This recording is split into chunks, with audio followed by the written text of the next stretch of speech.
Pakistan versus West Indies के पहले test का दूसरा दिन खत्म हो चुका है और अगर दिन की बात करें तो पाकिस्तान के लिए बहुत अच्छा रहा है। और इससे पहले मैं एक चीज़ ये बता दूं कि यार ये मैं वीडियो जो है ना ये दूसरी दफ़ा रिकॉर्ड कर रहा हूँ और टेक्निकल इशू था, रिकॉर्डिंग में वो इशू हो गया था, अब दोबारा रिकॉर्ड कर रहा हूँ आई थिंक। तो मुझे बड़ा अजीब सा लग रहा है कि यार वो आई थिंक वो नेचुरल एक होता है ना, सो वो आई थिंक वो दूसरी दफ़ा उस तरह से वो इमोशंस कह लें या आई थिंक नेचुरली जो चीज़ पहली दफ़ा होती है वो दूसरी दफ़ा नहीं होती। सो खैर फिलहाल अगर अब देखें तो आज का जो दिन था वो शुरू हुआ था, रिजवान और साउथ बैटिंग कर रहे थे, अच्छी बैटिंग कर रहे थे, लेकिन साउथ शकील 84 रन बना के आउट हुए, फिर रिजवान 71 रन बना के आउट हुए। साउथ उसके बाद एक कोलैप्स आता है, वो कोलैप्स होता है, नीचे से आके फिर साजिद खान भी 18 रन बनाते हैं और किसी तरह हम 230 रन तक पहुंच जाते हैं। साउथ ने 100 मिस किया, फिर रिजवान ने भी 100 मिस किया है। साउथ ने आई थिंक 80s में 100 आउट हुआ था साउथ अफ्रीका में भी, सो आई थिंक वो बड़ा इंटरेस्टिंग था, लेकिन आज साउथ डिजर्व करता था कि वो 100 करे आज भी। और आई थिंक सबसे बेहतर तकनीक है यहाँ पे इस वक्त अगर देखें तो हम स्पिन को खेलने की जो उसकी तकनीक है बहुत ज़बरदस्त है। आई थिंक मुझे साजिद की तकनीक बड़ी ज़बरदस्त लगी है आज, और इवन अगर मैं वेस्ट इंडीज़ की बात करूँ तो मुझे मोती की तकनीक बड़ी ज़बरदस्त लग रही थी। मोती जिस तरह से खेल रहा था, नीचे से एज अ बॉलर है, बट आई थिंक तकनीक उसकी बेहतर थी बड़ी। खैर हम 230 रन बनाते हैं और कह सकते हैं लोग काफी बात कर रहे थे कि यार एक कोलैप्स है।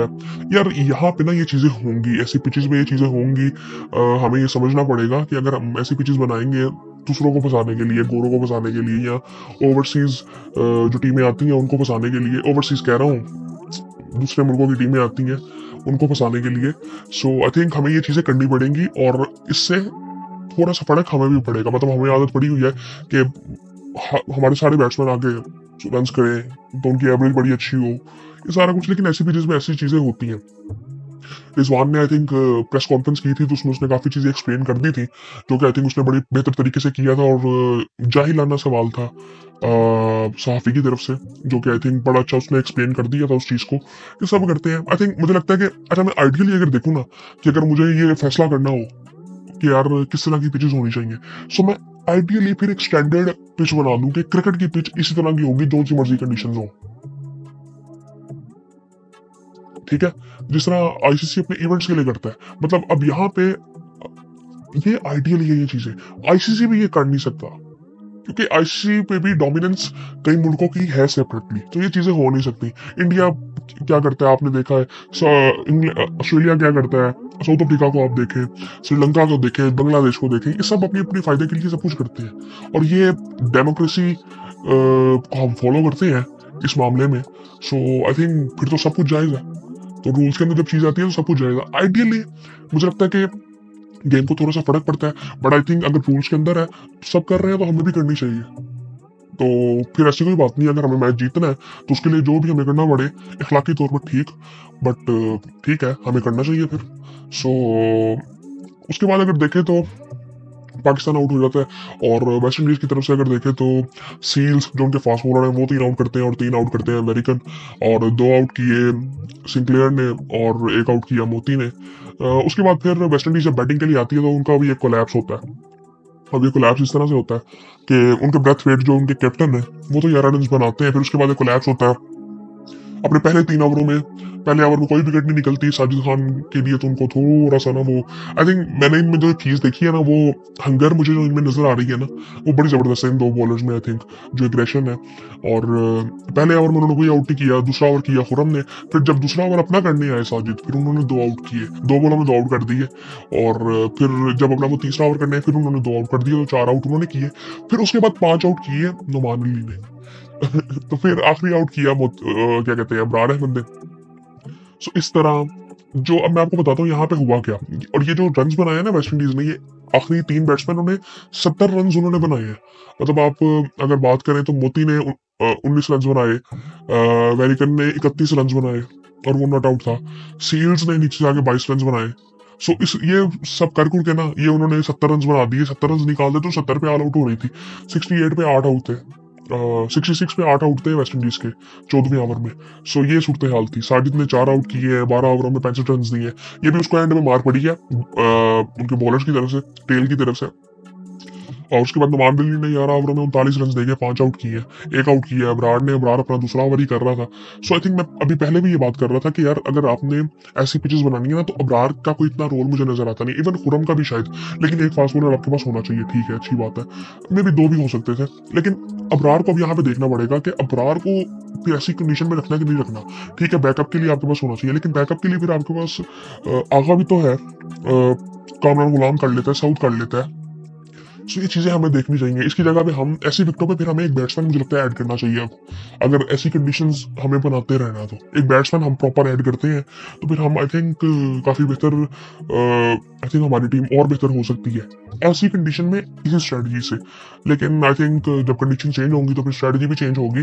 सो ये सूरत हाल थी। फिर उसके बाद पाकिस्तान आता है और पाकिस्तान के पास लीड होती है अच्छी खासी, और तकरीबन 100 रन की लीड होती है पाकिस्तान के पास। सो शान मसूद और हुरैरा फिर ओपन करते हैं, दोनों अच्छा स्टार्ट करते हैं। शान मसूद ने अच्छी बैटिंग की, 52 रन बनाए 70 बॉलों पे, 2 चौके 2 छक्के लगाए, अच्छा स्ट्राइक रेट था तकरीबन 75 का। उसके बाद मोहम्मद हुरैरा 29 रन बनाते हैं 58 बॉलों पे, अच्छा खेल रहे थे। और शान यार जिस तरह से आउट हुआ नहीं होना चाहिए था उसको, आई थिंक वो शान की अपनी गलती थी, बैड कम्युनिकेशन थी। और उसके बाद अगर देखें तो बाबर आजम फिर जल्दी आउट हो गए। आई थिंक होता तो है दुख, लेकिन आई थिंक थोड़ा सा उसको देखना पड़ेगा कि अपनी तकनीक को ना थोड़ा सा चेंज करना पड़ेगा ऐसी विकेटों के लिए, कि आपको उसको स्वीप शॉट डेवलप करनी ही पड़ेगी, तकनीक में थोड़े से चेंजेस करने पड़ेंगे, इवन स्टांस में आई थिंक ऐसे विकेटों पे थोड़े से चेंजेस करने पड़ेंगे। अपनी बॉडी को थोड़ा सा खोलना पड़ेगा कि वो बिल्कुल ही ना, जब फॉर एग्जांपल उसने डिफेंस करना होता है, सो स्पिन ट्रैक्स पे वो बिल्कुल आपके पास चॉइस कोई नहीं रहती कि आप किस तरफ जाओ, जब आपका स्टांस जो है वो बंद हो, जिस तरह बाबर का है। सो आई थिंक वो थोड़ा सा ऐसा होना चाहिए कि आप किसी भी तरफ हो सको। तकनीक वाइज आई थिंक साउथ बहुत जबरदस्त है ऐसे। इवन रिजवान भी इस वजह से कामयाब हुआ है, वो उसकी तकनीक, वो मूव काफी करते हैं इधर उधर। सो आई थिंक फुट मूवमेंट उनकी काफी ज्यादा है और तेज है। बाबर को भी थोड़ा सा देखना पड़ेगा कि कहाँ पे उनको पाँव अपने खोलने हैं, ये सारी चीजें थोड़ी सी हैं, इंसान करता है ये अपने कंफर्ट के मुताबिक। सो है वो जल्दी आउट हुए। अब इस वक्त जो है वो कामरान और सऊद खड़े हुए हैं क्रीज पे, 109 रन पे हमारे 3 आउट है, 31 ओवर हुए हैं, और लीड जो इस वक्त है वो हमारे पास 202 रन की है। और हमें यहाँ से एटलीस्ट 350 रन तक जाना है, 300-350 रन तक। वो इसलिए मैं कह रहा हूँ कि 250-300 भी इधर बहुत ज्यादा हो जाते हैं, लेकिन आई थिंक हमें वहां पे जाना है, क्योंकि अगर आपने देखा तो 70 रन तो नीचे से तीनों ने आगे ऐड कर दिए। सो अगर सेकंड इनिंग में ऊपर से कोई रन कर देता है, 2 बैट्समैन 50-50 कर देते हैं, तो वो रन स्पीड चेज करना ईजी हो सकता है। सो हमें यहाँ पे थोड़ा सा देखना पड़ेगा और जरा सेंसिबली खेलना पड़ेगा। बाकी आई थिंक अच्छा दिन था पाकिस्तान के लिए। कल भी हम बात कर रहे थे कि ये चीजें होनी थी, लोग बात कर रहे थे कि कोलैप्स किया पाकिस्तान ने, ये चीजें होंगी और हमें एक्सेप्ट करनी पड़ेंगी कि ऐसे ट्रैक्स अगर बनाने हैं तो हमें फिर एक्सेप्टेंस भी वैसी होने हमारे अंदर होनी चाहिए कि यार ऐसे ट्रैक्स पे बैट्समैन की एवरेज भी नीचे आएगी, जो कि रिजवान बात कर चुके हैं इस चीज के बारे में बड़ी डिटेल में। और आई थिंक बहुत जबरदस्त उन्होंने आंसर दिया और बहुत जाहिलाना सवाल था सहाफी का। और बाकी आई थिंक उम्मीद कर रहे हैं कि कल पाकिस्तान, मुझे लगता है मैच तो कल खत्म हो जाएगा, लेकिन आई थिंक उम्मीद कर रहे हैं कि पाकिस्तान के हक में ये चीज हो। बाकी आई थिंक उसके अलावा इंडिया ने भी अपनी टीम अनाउंस कर दी है। और एक जो स्पेशल न्यूज आजकल बन रही है, जब से ये टीम उन्होंने अनाउंस किया कि जी रोहित शर्मा कैप्टन होंगे इंग्लैंड की सीरीज में भी और चैंपियंस ट्रॉफी में भी। आई थिंक इसमें कोई बात होनी नहीं चाहिए थी, लेकिन हो रही थी बात, क्योंकि रोहित शर्मा के बारे में बहुत बातें हो रही थी बॉर्डर गवास्कर सीरीज के बाद। आई थिंक यार वो उस बंदे का जो रिकॉर्ड है, जिस तरह से उसने क्रिकेट खेली है, सो इतना नहीं होना चाहिए जितना हुआ है। बट आई थिंक कोई ऐसी बात नहीं है। अच्छी बात है कि मुझे अच्छी चीज़ ये लगी कि अर्शदीप आपको नजर आएंगे, आपको शामी नजर आएंगे, आपको बुमराह नजर आएंगे। सो ये एक अच्छी बात है कि उनकी बॉलिंग बेहतर लग रही है। और आधी टीम तो उनकी Bumrah I think. So I think बस उम्मीद करते हैं कि चैंपियंस ट्रॉफी भी अच्छे तरीके से हो। कदाफी स्टेडियम भी आई थिंक काफी हद तक वो कंप्लीट हो चुका है और काफी उस पर काम हो चुका है। वही था, वो भी आई थिंक थोड़ा थोड़ा उनका काम ही है, पिंडी वगैरह का वो भी खत्म हो रहा है आस्ता आस्ता, हो जाएगा खत्म आई थिंक 25-30 तक। सो बाकी आई थिंक कल भी देखते हैं कि कल क्या होता है। उम्मीद तो ये कर रहे हैं कि पाकिस्तान जीतेगा, और ये भी इस चीज की भी उम्मीद है कि कल मैच भी खत्म हो जाएगा। सो आई थिंक फिर आपसे बात होती है।